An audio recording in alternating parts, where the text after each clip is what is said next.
Shalom, salam sejahtera bagi kita semua. Selamat pagi, saudara-saudara yang diberkati Tuhan. Di hari Selasa tanggal 30 Mei 2023, dari Puncak Sion Winangun, Sabda Pagi disampaikan bagi kita semua. Kita akan membaca firman Tuhan dari Kitab Kisah Para Rasul, pasal 2 ayat 4. Tapi sebelum kita kembali membaca bersama dan merenungkan, mari kita berdoa. Tuhan Bapa di dalam kerajaan sorga, kami puji dan muliakan Engkau ya Tuhan, yang sudah membangunkan kami pagi hari ini, dan kami ada di hadirat-Mu yang kudus.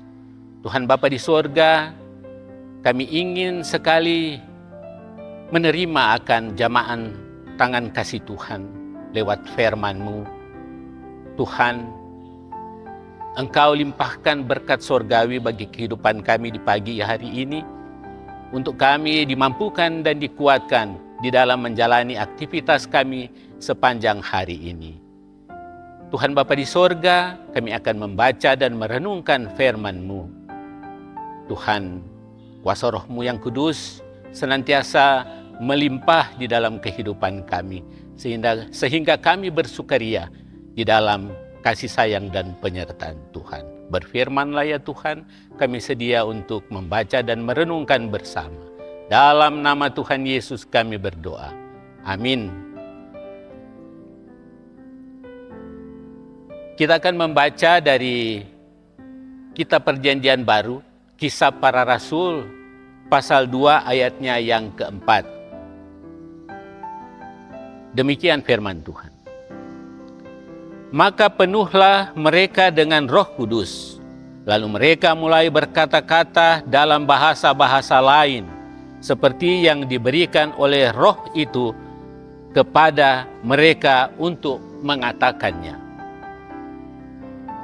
Tema perenungan kita pagi ini, hiduplah dituntun Roh. Saudara-saudara keluarga Kristen yang dikasihi dan diberkati Tuhan Yesus. Semua orang percaya yang berjumlah 120 orang itu berkata-kata dalam bahasa yang berbeda-beda. Sungguh ajaib.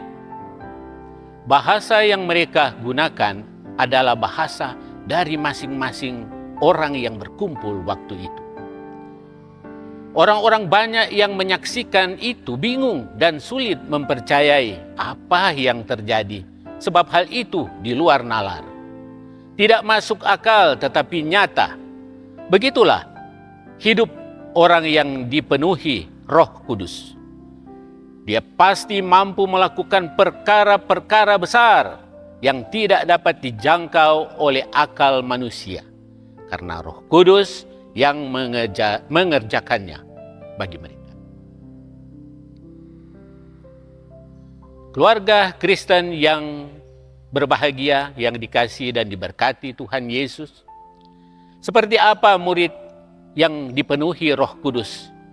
Demikian pun jika kita hidup dipenuhi Roh Kudus dan terus berkarya dalam ketaatan kepada Yesus Kristus, maka sesuatu yang luar biasa dapat terjadi dalam hidup kita. Oleh sebab itu, biarlah hidup ini dipenuhi Roh Kudus. Karena hidup yang dipenuhi Roh Kudus, tanda-tandanya ialah akan terus menjaga kekudusan hidup sesuai firman-Nya. Karunia Roh Kudus telah kita terima sejak dibaptis, seperti kata Rasul Petrus dalam Kisah Para Rasul 2 ayat 38. Bertobatlah dan hendaklah kamu masing-masing memberi dirimu dibaptis dalam nama Yesus Kristus untuk mengampuni dosamu. Maka kamu akan menerima karunia Roh Kudus. Dan Rasul Paulus menegaskan, tidak tahukah kamu bahwa kamu adalah bait Allah dan bahwa Roh Allah diam di dalam kamu? 1 Korintus 3 ayat 16. Roh Kudus telah ada dalam hidup kita.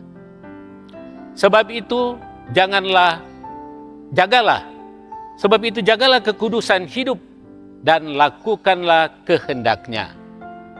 Dengan demikian akan semakin banyak orang menerima dan percaya pada Yesus Kristus dengan meneladani cara hidup kita yang kudus juga. Amin.